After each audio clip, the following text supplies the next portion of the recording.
Hello everyone, welcome to Knowledge of Law. We will discuss to Hindu law. Hindu law में आज हम बात करेंगे चैप्टर 2 की हिंदू मैरिज.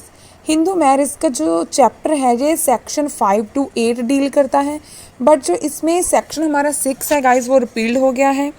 अगर हम बात करें सेक्शन 5 की conditions for a Hindu marriage, अगर हम इसकी कंडीशंस की बात करें, मैरिज में be solemnized between any two Hindus. जो मैरिज है ये दो हिंदूज़ के बीच में सॉल्मेनाइज्ड होनी चाहिए. जो इसकी कंडीशंस हैं ये फुलफिल्ड होनी चाहिए एक वैलिड मैरिज के लिए. गाइज अब हम इसे फॉर एग्जांपल अंडरस्टैंड करते हैं. ये फर्स्ट एग्जांपल देखते हैं. ये बॉय है, ये गर्ल है, ये दोनों हिंदूज़ हैं और इनकी जो मैरिज हुई है गाइज ये इंक्लूड होती है under Hindu marriage act. Because जो इनकी जो भी सेरेमनी इन्होंने परफॉर्म की थी, जो मैरिज इन्होंने सॉल्मेनाइज्ड की थी, ये जो भी कंडीशंस हैं ये फुलफिल्ड होती हैं इस मैरिज के अंदर. बिकॉज ये दोनों पर्सन हिंदूज़ हैं एंड जो भी इन्होंने सेरेमनी परफॉर्म की, इन्होंने अंडर हिंदू मैरिज एक्ट के अंडर जो भी सेरेमनी प्रिस्क्राइब्ड है वो ही सेरेमनी इन लोगों ने परफॉर्म की है. गाइज नेक्स्ट हम एग्जांपल की बात करें. ये एक बॉय है, ये गर्ल है. जो हिंदू है बॉय, जो गर्ल है जो जीव है बाय रिलीजन. गाइज अब इन दोनों ने मैरिज की है. ये marriage inter religious caste marriage है. ये मैरिज इंक्लूड नहीं होती हिंदू मैरिज में. ये मैरिज स्पेशल मैरिज एक्ट के अंडर इंक्लूड होती है. ऐसी मैरिज जैसे कि मीन्स मुस्लिम हो, क्रिश्चियन हो, जीव हो, पारसी हो, मीन्स नॉन हिंदुज़म में जैसे कोई इंटर रिलीजियस कास्ट मैरिज होती है गाइज, वो मैरिज इंक्लूड होगी स्पेशल मैरिज एक्ट के अंडर. अब हम देखते हैं फर्स्ट एग्जांपल को. इसमें जो इम्पॉर्टेंट पार्ट है, must be important in this both parties should be Hindus. दोनों पार्टीज हिंदूज होनी चाहिए. ये इसकी कंडीशंस है गाइज. ये देखिए यहाँ पे भी लिखा है मैरिज में be solemnized between any two Hindus. ये मस्ट बी इम्पॉर्टेंट. अब हम क्लॉज फर्स्ट की बात करें. Neither party has a spouse living at the time of the marriage. Means जब किसी पर्सन की मैरिज होती है उसका एक्स्ट्रा कोई भी स्पाउस नहीं होना चाहिए, जिसका मीन्स है कि पर्सन ऑलरेडी मैरिड नहीं होना चाहिए, वो अनमैरिड होना चाहिए, सिंगल होना चाहिए. मैरिज उसकी जो फर्स्ट मैरिज ही होनी चाहिए, वो ऑलरेडी मैरिड नहीं होना चाहिए. अब इसके नेक्स्ट क्लॉज की बात करें हम सेकंड की. Eight the time of the marriage neither party. Marriage के टाइम पर कोई भी पार्टी, ना तो बॉय ना तो गर्ल, क्या नहीं होना चाहिए. जो इसका सेक्शन ए है, अनसाउंडनेस ऑफ माइंड. मीन्स वो अनसाउंडनेस ऑफ माइंड नहीं होना चाहिए, इनकैपेबल नहीं होना चाहिए. और इसके बीच में गाइज लिखा है और जो इसका सेक्शन बी है उसमें लिखा है capable of giving a valid consent. Guys जो उसकी मैरिज के लिए एक कंसेंट है, जो वैलिड कंसेंट दे रहा है, वो कैपेबल पर्सन होना चाहिए जो मैरिज के लिए गिविंग या वैलिड कंसेंट देता हो. और वो सफरिंग मेंटल डिसऑर्डर नहीं होना चाहिए. और गाइज जो उसकी जो कंसेंट है वो इतनी वैलिड होनी चाहिए कि जो आफ्टर मैरिज उसकी जो चिल्ड्रन है, उनकी जो प्रोक्रिएशन है, जो अपब्रिंगिंग है, वहाँ तक उसकी जो कंसेंट है अनटिल लिखा है गाइज यहाँ पर, उसकी कंसेंट इतनी वैलिड होनी चाहिए कि जो बच्चों की चिल्ड्रन की प्रोक्रिएशन है वहाँ तक उसकी एक वैलिड कंसेंट होनी चाहिए. मीन्स वो पर्सन कैपेबल होना चाहिए मैरिज के लिए. गाइज इसमें एक फिर से आया हमारा और ये है हमारा section C. Guys has been subject to recurrent attacks of insanity. उसे इंसैनिटी के अटैक अगेन नहीं होने चाहिए. दोनों पार्टीज़ को, both parties boy and girl. अब हम बात करते हैं क्लॉज थर्ड की जिसमें एज मेंशन की गई है. गाइज अगर हम बात करें एज की, जब भी गर्ल एंड बॉय की मैरिज होती है eight the time of the marriage, दोनों की जो एज है, मीन्स ब्राइडग्रूम मीन्स जो बॉय है उसकी जो एज है गाइज वो 18 ईयर उसने कंप्लीट कर लिए हों. अगर हम बात करें हमारी ब्राइड की, गाइज जो ब्राइड की एज है वो 18 ईयर्स होनी चाहिए. गाइज लास्ट ईयर में हमारे जो पीएम मोदी जी हैं उन्होंने एक स्पीच के थ्रू जो एज थी गर्ल्स की गाइज वो उन्होंने एक्सटेंड की थी 18 से 21 ईयर. गाइज अभी तक वो बिल पास नहीं हुआ, अभी उस पर डिबेट चल रही है. आप अपना भी हमें पॉइंट ऑफ व्यू बताइए कि आपके अकॉर्डिंग जो गर्ल्स की एज है वो कितनी होनी चाहिए, नीचे कमेंट बॉक्स में लिखकर हमें बताइए। गाइस नेक्स्ट की अगर हम बात करें क्लॉज की, clause 5 decree of prohibited relationship. Guys जो भी हमारा डिक्री ऑफ प्रोहिबिटेड रिलेशनशिप है इसमें फॉल नहीं करता होना चाहिए। अगर कोई भी पर्सन मैरिज करता है डिक्री ऑफ प्रोहिबिटेड रिलेशनशिप में, वो marriage null and void declare की जाएगी। गाइज अगर आपने डिक्री ऑफ प्रोहिबिटेड रिलेशनशिप की वीडियोस पहले देख चुके हो तो ठीक है, अगर आपने नहीं इन वीडियोस को देखा, sapinda relationship and decree of prohibited relationship की पहले वीडियोस देख लीजिए। दैट्स अ रीज़न कि आपको सारे के सारा सेक्शन ये आफ्टर देन आपको क्लियर हो जाएगा। उसके बाद हम बात करें क्लॉज 5 की, the parties are not sapindas of each other. Means दोनों पार्टीज स्पिंडा रिलेशनशिप में इंक्लूड नहीं होनी चाहिए जब वो मैरिज करते हैं। बिकॉज गाइज इसका ये रीज़न है कि अगर आपका कस्टम प्रिवेल करता है उस चीज़ को, अकॉर्डिंग टू सर्कमस्टांसिस अगर आपका कस्टम प्रिवेल करता है तो वो मैरिज आपकी वैलिड कंसीडर की जाएगी, अदरवाइज वो marriage null and void declare की जाएगी। अगर हम बात करें इन कंडीशंस की, अगर ये this conditions are not followed, ये कंडीशंस अगर फॉलो नहीं होती तो वो मैरिज क्या होगी, वॉइड एंड वॉइडेबल, जो सेक्शन 11 एंड 12 इसमें इंक्लूड होगा। गाइज अगर हम बात करें कॉन्ट्रावेंशन ऑफ क्लॉजेज, ये कौन से क्लॉजेज हैं, सेक्शन 5 इसका क्लॉज 3 जिसमें एज मेंशन है, एंड क्लॉज 4 जिसमें डिक्री ऑफ प्रोहिबिटेड रिलेशनशिप है, एंड क्लॉज 5 जिसमें हमारा स्पिंडा रिलेशनशिप इंक्लूड है। गाइज अगर कोई पर्सन इनकी कॉन्ट्रावेंशन करता है उसे पनिशमेंट भी होती है। अब हम बात करें पनिशमेंट की, ये हमारा सेक्शन 18 डील करता है।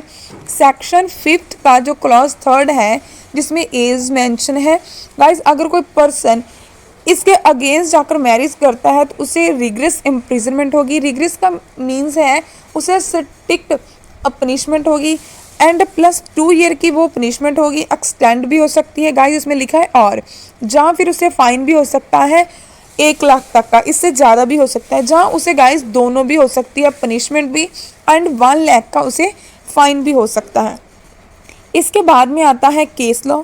गाइस जहाँ पे हमने बात की थी, the parties involved in marriage must not be having a living spouse eight the time of the marriage his और हर। मीन्स कोई भी पर्सन, दोनों पार्टीज में बॉय एंड गर्ल जब भी मैरिज होती है eight the time of the marriage दोनों पर्सन सिंगल होने चाहिए, अनमैरिड होने चाहिए, वो ऑलरेडी मैरिड नहीं होने चाहिए।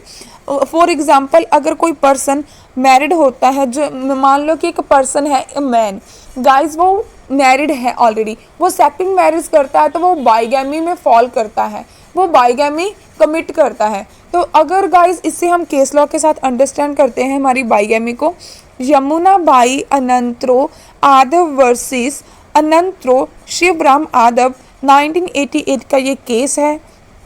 गाइज इसमें ये ऑब्जर्व किया गया है कि कोई भी मैरिज होती है जिसमें गाइज जो बाइगैमी अगर फॉल होती है तो वो मैरिज इन वेरी बिगिनिंग वो नल एंड वॉइड डिक्लेयर होगी सेक्शन 11 में, द हिंदू मैरिज एक्ट 1955 में।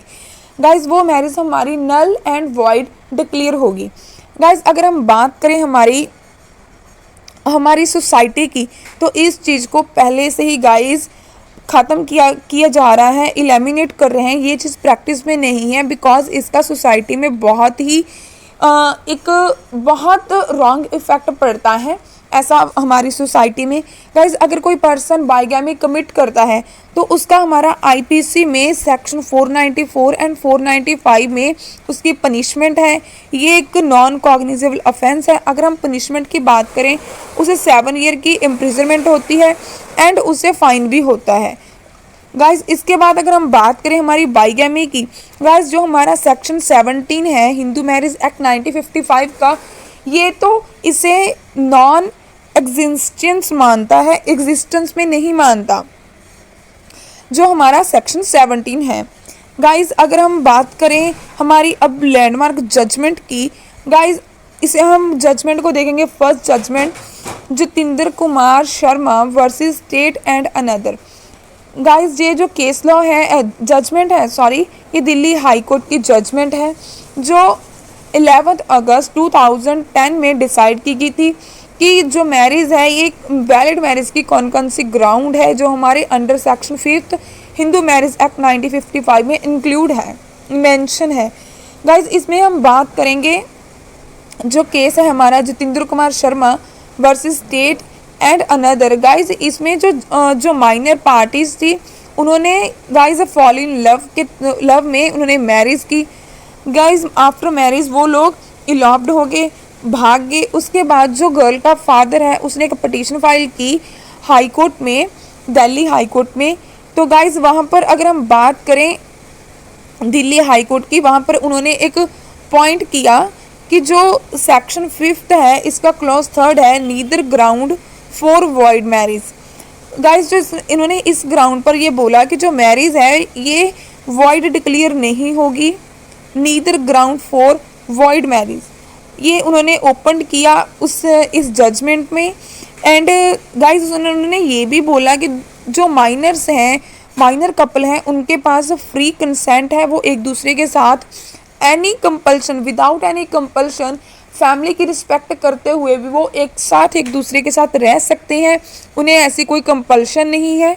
और उन्होंने ये भी बोला कि जो हमारा सेक्शन 5 है इसमें स्पेसिफिकली उन्होंने रिवॉल्व किया है कि जो ये 3rd कंडीशन है ये हिंदू मैरिज एक्ट लेजिस्लेशन का एक मेजर लूप फॉल है। ये उन्होंने इस जजमेंट के फैक्ट बताए। गाइज अब हम बात करें हमारी नेक्स्ट जजमेंट की, Arun Kumar versus inspector general of registration.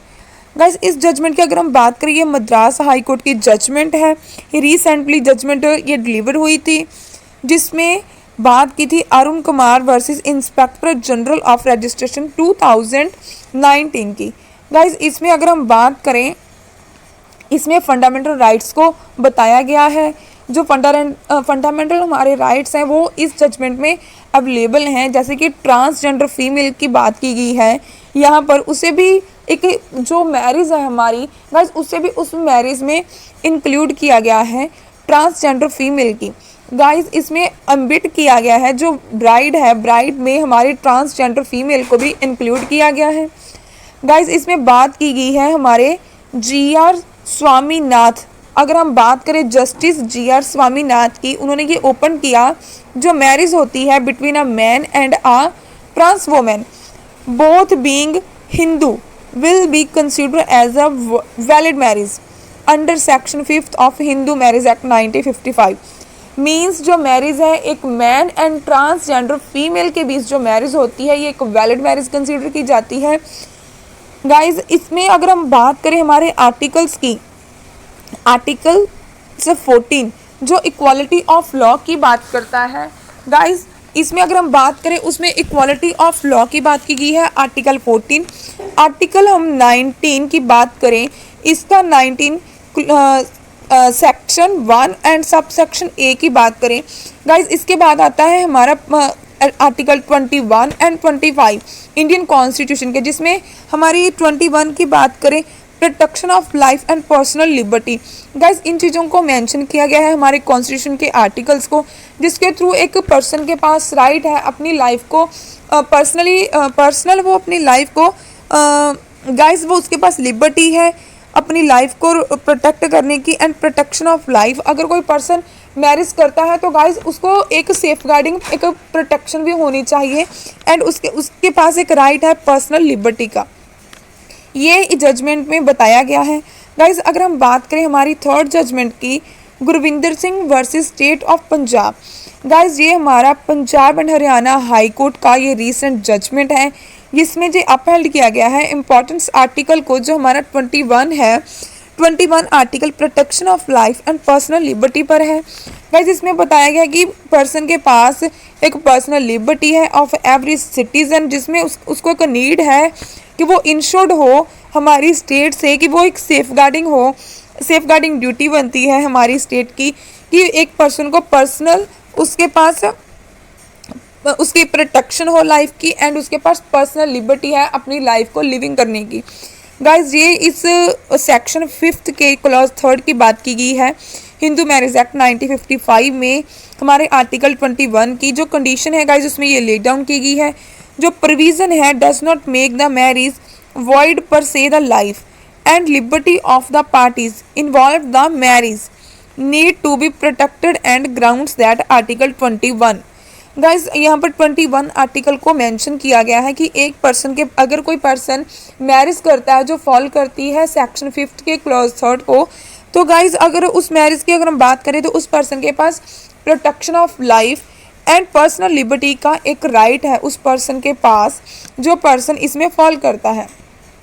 Guys अगर हम बात करें ये डिसीजन जो लिया था जजमेंट का, ये डिसीजन लिया था based on the merits of the case के मेरिट्स के बेस पर ये डिसीजन लिया था। गाइज अब हम बात करते हैं इसके स्कोप की।